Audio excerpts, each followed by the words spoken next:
Dear ambassadors, do you remember our first workshop in Essen, January 6th? Well, I do. And do you know, the night before, I hadn't slept a wink. I was a nervous wreck, but luckily all nerves melted away from the moment I entered the Ian building. The operational excellence team was there to give me a warm welcome, and everything was prepared, down to the very last detail. And there you all were, seated across 6 large tables, backed by flip charts in all 4 corners of the room. Do you remember now? Wouldn't it be great to come together, all of us in Essen once more, physically, around those 6 large tables? We would embrace each other, we would shake hands, but I'm afraid the Corona beast has other plans for us. So the operational excellence team decided that it would be a nice idea to record a video. And in fact, they asked me to do what I like most, to inspire, to provide energy, to ignite fire. And yes, why not? Just let me give you a nice kick up the ass. This video lasts about 11 minutes. And during these 11 minutes, I'm going to ask you 3 questions. So I hope that you want to listen carefully, that you want to take notes, that you want to write down your answers, and that maybe afterwards you want to share your reflections with your colleagues. I've got 3 things that I hope to boost your energy with. So first of all, I'm going to tell you 2 success stories about knowledge sharing in other organizations. I will explain to you which approach the ambassadors took and why their initiatives were successful. Secondly, I'm going to share insights of people who, just like you, carry out an ambassador's role within their organization. And to finish, I would like to recommend you 3 great books for you to read. So let's start with the success stories of knowledge sharing in other organizations, and I have 2 for you. The first one is from Umicore India. It's a big multinational, and the second one takes place at a small construction company in Belgium. Despite the differences between these 2 organizations, you will notice that the critical success factors are the same for both, and there were 3. I hope that you will prick your ears and pay attention to the 3 factors, since my first assignment for you is to steal like an artist. Which of the ideas that are described in the stories could you apply yourself? And what could you also start doing? Let's get started with Umicore India. Umicore promotes the use of digital tools of Office 365. And in order to make this a success, they appointed ambassadors. Today, there are 300 ambassadors at Umicore around the world, and one of them is Kedar Reel. He's the country general manager at Umicore India. Kedar saw a great opportunity in the lockdown periods because people were stuck at home. They still had to be connected with their team members, they still had to be connected with customers, so there was a sense of urgency for using the digital tools. And so in order to promote the use of the tools, he set up weekly knowledge sharing activities using Microsoft Teams. It was a huge success. He even branded these knowledge sharing activities and he called them Anubhav. Anubhav is Sanskrit and it means experiences. Listening to Kedar's story, I asked myself why this initiative was so successful, and I found 3 critical success factors. First of all, Kedar himself is more than 100% convinced of the power of knowledge sharing. He truly radiates this. He leads by example. Not only does he share his own knowledge within Umicore, he also does this outside Umicore by being active on Twitter and LinkedIn. So his enthusiasm really is contagious. 2, Kedar helps his team by asking questions. Questions that have an explicit link with the daily business reality. Take the following examples. Customers are our most important asset. How are you managing customer engagements digitally? That's one of the questions. Or Working remotely has increased our dependency on digital platforms. Do you think you are using digital tools efficiently to meet our business needs? What have you learned the last weeks? So in other words, he links new ways of working with day-to-day business reality. Critical success factor number 3. Kedar formalized the process of the Anubhav moments. These sharing moments are recorded and stored in a separate channel on Microsoft Teams.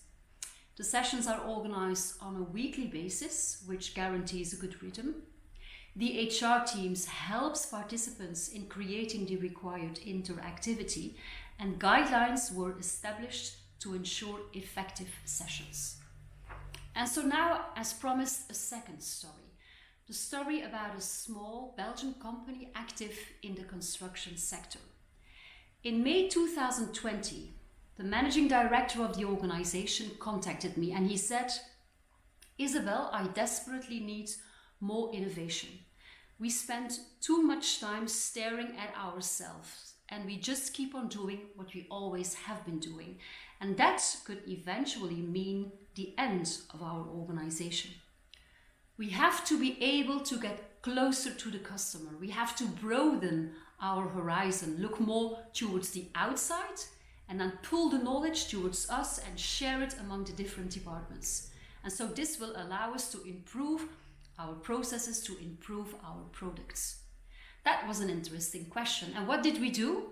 We used Microsoft Teams and we taught people to share their knowledge online.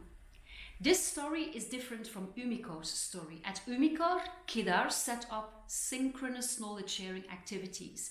And at this Belgian organization, the knowledge sharing began in an asynchronous way. In order to structure the information, we decided to set up 3 channels in Microsoft Teams. A first channel was called Business as Usual, a second channel, Innovation, and a third one, Inspiration. The first channel served to feed the following question: what are we doing now? What is going right and what is going wrong? And how can we trigger continuous improvement? This was the most successful channel because it was close to their daily reality. The second and the third channel, Innovation and Inspiration, were less successful. Or better said, less posts were published, even though they were frequently read. Do you remember the 3 critical success factors from Kedar's story? Well, they all apply here too. First of all, the managing director of the company was the most active on Microsoft Teams. He applied all 3 C's of our 3C model. Do you remember that? He created a lot of posts himself in the channels Innovation and Inspiration. He consumed all posts and he contributed really a lot to the channel Business as Usual. Secondly, the first channel, Business as Usual, guaranteed a link with day-to-day business reality. And the managing director told me the following: I understand the fact, he says, that people don't post in the second and in the third channel because these relate to long-term learning. But he says, for me, it is important that each and every one of us stays alert and that we ask ourselves the same question every day. Can we improve the way we are doing things today? That is short-term learning, and it is mandatory for everyone. Interesting. Thirdly, make sure that knowledge sharing gets formalized and that it gets poured into a process. Within the organization, someone is appointed to monitor the flow of information in Microsoft Teams and to determine which conversations were the most successful. And then this information is taken up in a meeting where procedures are improved. I think this is a wonderful example of how to bridge synchronous and asynchronous knowledge sharing activities. So tell me, which ideas can you steal from Umicore India and from that small Belgian company? Please write them down, and I hope that you want to share them afterwards with some of your colleagues. And now, after the stories comes the feedback from people who carry out the role of ambassador, just like you. Just Pay attention, listen carefully, because in 2 minutes I have another question for you.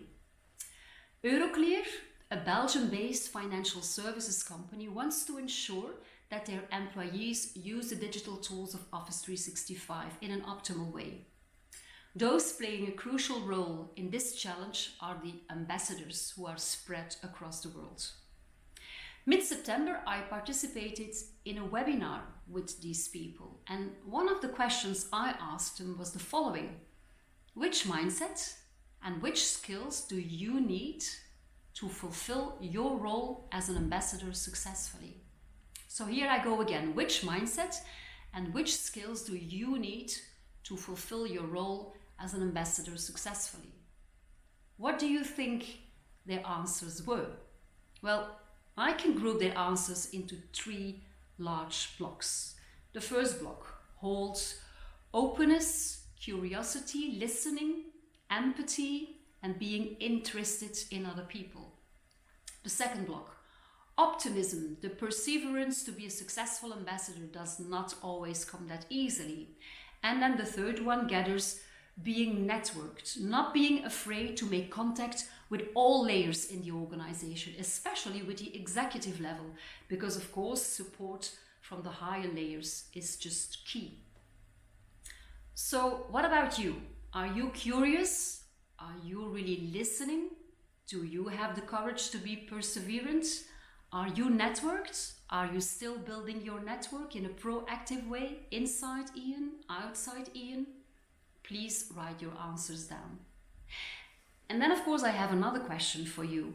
What else could you do to further improve these skills? And now, just to end, I had promised you 3 books at the start, but in fact, I only have 2 books for you. The first one is The Art of Gathering by Priya Parker. I discovered the book just 3 weeks ago, and the main idea presented in the book is the following: organizing and participating in gatherings occurs too often on automatic pilot. And each time that we come together, these moments should be meaningful, and it should bring really added value to the table. How you can achieve this? Well, it is up to you to discover in the book. But I repeat, it's just a great book. I repeat the title, The Art of Gathering by Priya Parker. And to end, a book that I already mentioned during our digital sessions. It's called Show Your Work. I repeat, Show Your Work by Austin Kleon. It's a small, just delightful book that provides you specific examples of how you can share your knowledge online. And I think this is just a must-read for every ambassador. And now to end. How do I keep on finding the energy to promote knowledge sharing? It's quite simple. Through the feedback that I receive from my network. I will give you one example. One of my trainees told me the following: Isabel, you have taught me to make what I do visible to others, inside and outside my organization. And for me, it was a life-changing experience.